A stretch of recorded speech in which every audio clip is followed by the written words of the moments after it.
주님 오세요. 빈자리 있습니다.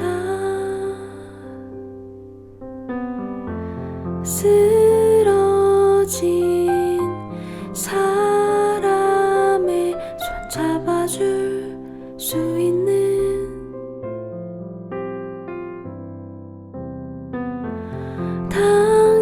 당신의 구원을 모두에게 말하고 펼치는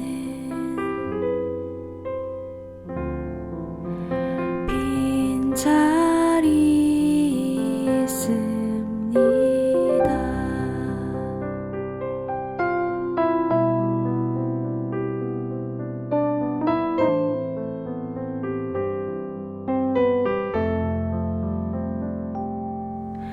여러분 오세요.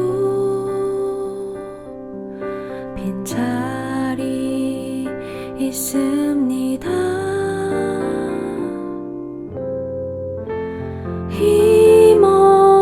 힘없는 사람의 편 되어서 싸워줄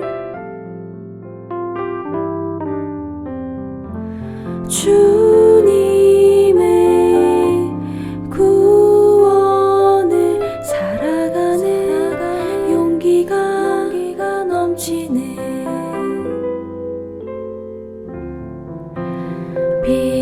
빈자리 있습니다. 오세요. 빈자리 있습니다.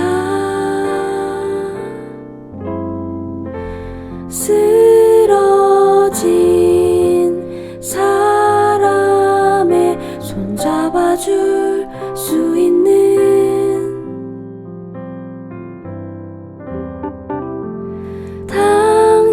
당신의 구원을 모두에게 말하고 펼치는 빈자리 있습니다. 빈자리 있습니다. 빈자리 있습니다.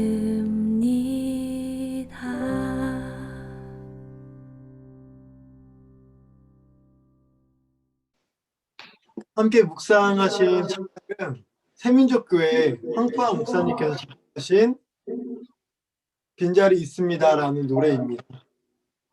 황파 목사님은 현대 인디씬에서 큰 주목을 받고 있는 뮤지션이기도 한데요. 또 우리가 얼마 전 바자회 물품 후원을 했던 옥바라지 선교센터의 창립 멤버입니다. 우리가 들은 이 노래는 억울하게 강제철거 당하는 가난한 상인들의 아픔을 함께 겪으면서 절절한 마음으로 하나님께 간구하고 있는 노래입니다. 주님 오세요. 빈자리 있습니다. 용역 깡패들에게 무자비한 폭력을 당하면서 이마에서 피를 철철 흘리는 상인의 울부짖음을 바라보면서 또 자본과 정권과 폭력배가 한통속이 되어서 힘없는 상인들을 길바닥에 내팽개치는 그 광경을 지켜보면서 너무나 무력할 수밖에 없는 상황이었어요. 그 자리에 함께했던 그리스도인들이 할 수 있는 것은 결국 기도밖에 없었다고 합니다. 정의와 평화의 주님께서 오시지 않는 한 도무지 끝날 것 같지 않은 이 어둠과 절망의 현실 속에서 우리는 과연 무엇을 할 수 있습니까? 그렇습니다. 우리는 기도하고 노래할 수밖에 없습니다. 주님 오세요. 빈자리가 여기에 있습니다. 신이 인간으로 오셨던 2000년 전 그날처럼 이 땅에 다시 오실 그리스도의 평화를 위해 우리는 기도할 수밖에 없는 것입니다. 저희는 오늘부터 대림절 세 번째 주간을 맞이합니다.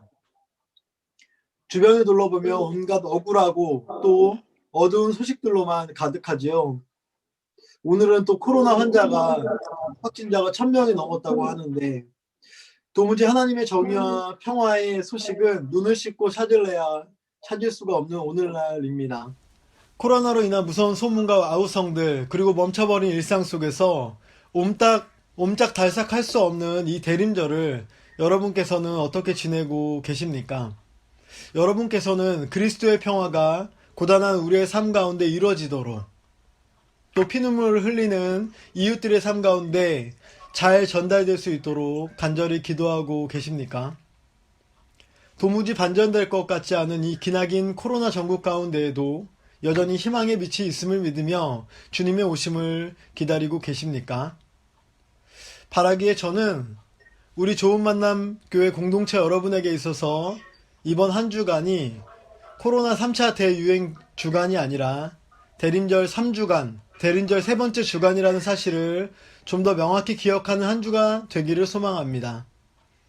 우리가 그저 이 재난의 시간을 버텨가는 소시민들이 아니라 재난의 시간을 평화의 시간으로 바꿔서 나가는데 더욱 앞장서야 하는 그리스도인이라는 사실을 조금 더 자각하는 한 주간이 되시기를 주님의 이름으로 부탁을 드립니다. 그런 의미에서 저를 따라 여기 모인 각자가 한번 고백하면 좋겠습니다. 이번 한 주간은 코로나 3차 유행 주간이 아니라 대림절 셋째 주간입니다. 오늘 성서 본문을 제가 다시 한번 낭독해 드리겠습니다. 그때 그들도 이렇게 말할 것이다. 주님, 우리가 언제 주님께서 굶주린 것이나 목마르신 것이나 나그네 되신 것이나 헐벗으신 것이나 병드신 것이나 감옥에 갇힌 것을 보고도 돌봐 드리지 않았다라는 것입니까? 그때 임금이 그들에게 대답하기를 내가 진정으로 너희에게 말한다. 여기 이 사람들 가운데서 지극히 보잘것없는 사람 하나에게 하지 않은 것이 곧 내게 하지 않은 것이다 하고 말할 것이다. 그리하여 그들은 영원한 형벌로 들어가고 의인들은 영원한 생명으로 들어갈 것이다. 오늘 이 본문에 포함된 성서의 단락에는 최후의 심판이라는 의미심장한 소제목이 달려 있습니다. 최후의 심판 이야기가 성경 어디에 나오나 궁금하셨을 분들도 많았을 텐데요. 바로 여기에 등장합니다. 더군다나 오늘 이 본문은 마태복음에서 예수님께서 하신 마지막 설교라는 점에서 더욱 중요하다고 할 수 있겠습니다. 오늘 본문 다음 장인 마태복음 26장, 27장에는 본격적으로 예수님과 제자들의 마지막 행적이 기록되어 있습니다. 그러니까 오늘 본문이 마태복음에서 예수님께서 마지막으로 하신 설교인 셈인데요. 십자가 고난의 길에 오르시기 직전에 오늘 예수님께서는 그의 마지막 설교에서 무슨 말씀을 전하고 계실까요? 바로 오늘 본문에는 최후의 심판과 구원에 관한 핵심 메시지가 담겨 있습니다. 말씀 속에서 예수님께서는 심판관인 왕을 등장시킵니다. 지금 왕은 신하들을 상대로 구원을 받을 의인과 형벌을 받을 죄인을 선별하고 있거든요. 그런데 그 구원의 조건이라는 것이 매우 분명합니다. 왕 자신이 굶주리고 목마르고 헐벗고 병들고 감옥에 갇혔을 때 함께한 사람들에게는 영원한 생명을 주겠다는 것이고요. 또 반대로 왕을 외면한 사람들에게는 영원한 형벌을 내리겠다라는 것입니다. 결과적으로 여러 사람들, 또 형벌을 받게 된 신하들이 생겼죠. 이들은 억울함을 호소하면서 왕에게 항변합니다. 자신들은 주님을 실제로 본 적도 없고 외면한 적도 없는데 왜 어째서 우리에게 영원한 형벌을 내리시느냐고 신하들은 왕에게 따지고 있습니다. 여기서 이어지는 왕의 답변이 중요한데요. 성서에서는 이렇게 기록되어 있어요. 여기 이 사람들 가운데서 지극히 보잘것없는 사람 하나에게 하지 않은 것이 곧 내게 하지 않은 것이다. 그렇습니다. 오늘의 본문 말씀대로라면 우리 가운데 또 우리 주변에서 지극히 보잘것없는 사람을 향해서 주님을 대하듯 함께하는 이들만이 구원을 누릴 수 있다는 것이죠. 반대로 우리 주변에 보잘것없는 사람에게 함부로 했던 사람은 반드시 영원한 형벌을 받게 된다는 것이 오늘의 말씀입니다. 사실 오늘의 본문 말씀은 너무나 분명하고 또 너무나 단호해서 조금 섬뜩하기까지 합니다. 예수를 믿느냐 안 믿느냐로 구원이 결정되는 것이 아니라 우리 각자의 주변에서 가장 보잘것없는 이에게 행한 우리의 삶의 태도가 우리의 구원을 결정한다고 단언하고 있기 때문입니다. 말씀대로라면 이것이 참 난감하지 않을 수 없습니다. 왜냐하면 우리 모두는 참 부족한 사람들이기 때문에 그렇습니다. 매사에 완벽할 수도 없고 또 내 삶도 잘 나가기가 참 벅찬 마당에 매사 주변 사람들만 살피면서 살 수도 없는 노릇이 아닙니까? 예수님의 설교에 등장한 왕 앞에서 우리가 과연 왕 앞에 선다면 과연 여기 모인 우리들 중에 구원을 받을 사람이 몇이나 있을까요? 제가 최근에 아시시의 성자 프란체스코에 관한 책을 읽었습니다. 성 프란체스코는 아마도 기독교 2000년 역사 가운데 가장 예수님과 비슷한 삶의 태도로 살았다. 그리고 우리 기독교 역사의 전통 가운데 수많은 업적을 남겼다라고 평가받는 성인이기도 합니다. 하지만 그 성 프란체스코조차 단점들이 있잖아요. 그렇기 때문에 오늘의 말씀대로라면 성 프란체스코조차 왕 앞에서는 온전하다고 인정받지 못했을 겁니다. 그렇기 때문인지 교회는 그동안 구원의 문제가 우리의 구체적인 삶의 태도와 행위가 아니라 조금은 애매모호한 믿음의 문제라고 이야기하면서 예수천국 불신지옥을 계속해서 외쳐왔는지도 모릅니다. 왜냐하면 오늘 같은 말씀의 단호한 말씀 앞에 우리 모두 다 구원받기가 어렵기 때문이겠죠. 우리는 과연 오늘 이 예수님의 마지막 설교를 어떻게 받아들여야 할까요? 그런데 여기서 한 가지는 분명한 것 같아요. 우리 모두는 우리 스스로의 힘으로 구원받을 수 있는 존재가 아니라는 사실입니다. 결국 우리가 교회를 열심히 다닌다고 해서 우리의 믿음이 너무나 강하고 신앙의 깊이가 너무나 뛰어나다 할지라도 아무리 선행을 하고 의로운 일을 많이 한다고 할지라도 왕 앞에서는 결코 완벽할 수가 없습니다. 그렇기 때문에 우리는 그저 겸손하게 왕의 은혜를 기다려야 되는 것이죠. 하나님의 사랑과 은혜를 간절히 기다려야 하는 것입니다. 대림절에 우리가 아기 예수를 기다리는 이유는 무엇입니까? 결국 우리의 힘으로는 아무것도 할 수 없다는 그 사실을 겸허하게 깨닫고 겸손한 마음으로 오직 주님의 평화를 절실하게 간구할 수밖에 없기 때문입니다. 그리고 오늘 말씀에서 두 번째로 분명한 것이 있습니다. 결국 모든 사람은 하나님의 형상대로 창조되었고 우리 모두는 단 한 사람도 빼놓지 않고 모두가 하나님의 자녀이자 하나님의 분신이라는 사실입니다. 이것은 창세기에서 나타나는 창조 이야기 때부터 또 심판을 경고하는 오늘의 말씀까지 일관되는 말씀입니다. 우리가 하나님의 형상이라는 것, 우리가 하나님 자신이라는 것, 그렇기 때문에 가장 가까이에 있는 사람을 사랑으로 섬기고 그가 겪고 있는 고난을 함께하는 것은 단순한 선행이 아니라 하나님과 함께 동행하고 있는 우리의 신앙의 근본적인 태도라고 할 수 있습니다. 우리의 부족함 때문에 가끔은 이 소중한 사실을 망각하곤 하지만 궁극적으로 우리 신앙인은 이 땅 모든 생명들, 또 이 땅의 모든 이웃들의 얼굴 속에서 하나님의 표정을 찾아내고 서로에게 협력하고 연대해서 선을 이루며 살아가야 하는 존재로 부름을 받았습니다. 서로를 진심으로 섬기고 사랑하는 존재로 부름을 받았습니다. 구원은 그 부르심 앞에 응답하며 겸손한 태도로 하나님의 은혜를 기다리는 이들 앞에 열려 있는 것이죠. 하지만 우리가 주님의 은혜를 기다리는 그 신앙의 태도로 겸허하게 살고 또 내 주변의 이웃과 함께 할 것을 다짐하면서 아무리 실천하면서 살아간다고 해도요, 결국 구원에 관한 모든 숙제가 완전히 해결되는 것은 아닙니다. 결국 오늘 다시 처음의 말씀으로 돌아가는 것 같은데요, 우리 가운데는 여전히 가장 보잘것없는 사람, 즉 오늘 말씀에서 이야기하는 것처럼 지금 굶주리고 지금 목마르고 지금 나그네 되고 지금 헐벗고 지금 병들고 지금 억울하게 감옥에 갇힌 이들이 너무나 실제로 많이 존재하기 때문입니다.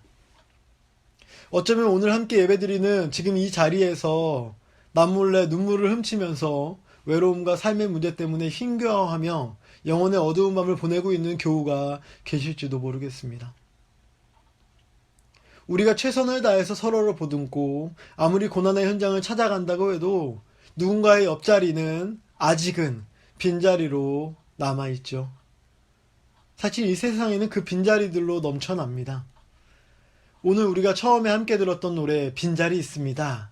이 노래는 이렇듯 도무지 우리의 힘으로는 도무지 해결할 수 없고 또 우리로서는 도무지 메울 수 없는 그 빈자리들을 바라보면서 간절하게 고백하는 기도의 소리입니다. 대관절, 대림절 우리는 무엇을 기다립니까?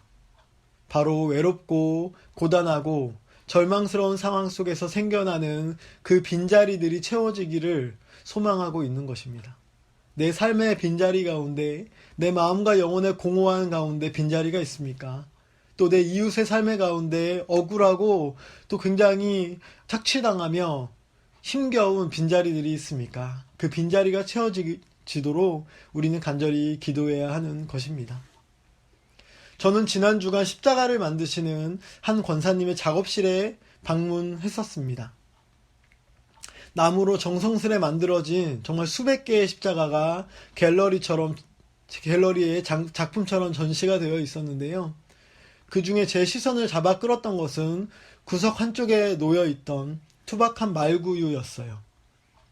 진짜 소가 여물을 먹다가 남긴 것처럼 조금은 지저분하고 투박하게 생긴 구유였습니다. 그 구유를 바라보면서 2000년 전 그날 밤에 베들레헴 마구간에 오신 아기 예수의 모습이 떠올랐습니다. 그렇습니다. 누추하고 지저분한 마구간의 말밥통 속으로 오신 아기 예수. 그 아기 예수는 어쩌면 가장 소외된 빈자리를 찾아서 이 땅에 가장 누추하고 가장 배제되고 가장 억울하고 힘든 이들이 모여있는 그 빈자리를 찾아서 이 땅에 끊임없이 당도하시는 하나님의 모습을 우리들에게 보여주고 있는지도 모릅니다. 성육신하는 모습, 신이 인간이 된 모습은 그렇게 우리들에게 보여줬죠. 하나님께서는 빈자리를 찾아서 그 자리를 메우시기 위해서 우리를 향해서 끊임없이 지금도 계속 달려오는 중이시겠죠. 그렇다면 여기에 함께 예배드리고 있는 우리가 할 수 있는 것은 무엇일까? 주님, 빈자리가 여기 있습니다. 함께 소리치는 것이겠습니다. 함께 기도하는 것입니다. 최선을 다해서 하나님과 동행하며 그 빈자리를 메우고자 애쓰는 것입니다. 내 마음에 공허한 빈자리가 있다면, 내 이웃의 안타까운 삶의 빈자리가 있다면 그 삶의 빈자리를 찾아내고 하나님께 주님, 빈자리가 여기 있습니다 라고 함께 기도할 수 있는 것이죠. 말씀을 정리하겠습니다. 빈자리라는 말을 제가 요즘에 라오스어를 공부하다 보니까 라오스어랑 많이 연결을 하게 되는데요. 라오스어로는 번왕이라는 단어로 씁니다. 이 번왕이라는 단어는 뭐 식당에 갔는데 빈자리가 있어요. 거기도 번왕이에요. 그런데 이 번왕이라는 말을 라오스에서는 또 어떤 말로 다른 뜻이 있냐면 빈칸이라는 뜻도 가지고 있어요. 빈칸. 그래서 라오스 학생들이 이 번왕이라는 말을 싫어합니다. 왜냐하면 시험 볼 때마다 이 번왕이라는 말이 많이 나와요. 빈칸풀이 문제가 많잖아요. 그래서 시험 보면 번왕이라는 말이 많이 나와서 라오스 학생들이 참 싫어한다고 하는데, 다시 말하면 빈칸풀이 문제라는 뜻도 되는 거예요. 그래서 이 번왕을 채워야 하는 것이 이 라오스 학생들의 바로 과제인 거죠. 라오스 학생들처럼 오늘날 우리에게 예수님께서는 오늘의 말씀을 통해서 우리로 하여금 빈칸을 채우라고 하는 과제를 내주시는 게 아닐까, 그런 생각도 해보게 됩니다. 이 기다림의 절기에 우리 주변을 가득 메운 이 빈자리들, 이 송송송 뚫려있는 이 구멍을, 이 공허하고 허탈한 이 빈자리들을 어떻게 메울 수 있을까? 이 기다림의 절기에 우리는 어떻게 또 이 과제에, 우리에게 주어진 이 과제에 응답할 수 있을까요? 코로나19라는 전대미문의 재난 앞에서 수많은 빈자리들이 그저 방치될 수밖에 없는 세상입니다. 이럴 때일수록 하나님께서 주시는 용기와 지혜에 의지해서 각자의 방식으로 우리에게 주어진 과제들, 그 빈칸들을 채워가시는 사랑하는 좋은 만남 공동체가 되시기를 소망합니다. 아까도 얘기했는데요. 이번 한 주간은 코로나 대유행 3차 대유행 주간이 아니고 대림절 셋째 주간이다 라는 마음으로 마음을 품으시면서 이 땅에 많은 힘겨워하는 이들을 위해서 기도하고, 또 우리가 굳건히 신앙 안에 믿음 안에 설 수 있도록 간절히 하나님의 기다림을 바라는 그 정의와 평화와 생명의 가치들을 마음에 품고 사랑을 함께 나눌 수 있는 그런 대림절기가 되시는 여러분들이 되시기를 주님의 이름으로 축원을 드립니다. 하나님의 평화가 여러분의 모든 순간 가운데 함께 하시기를 기도하겠습니다.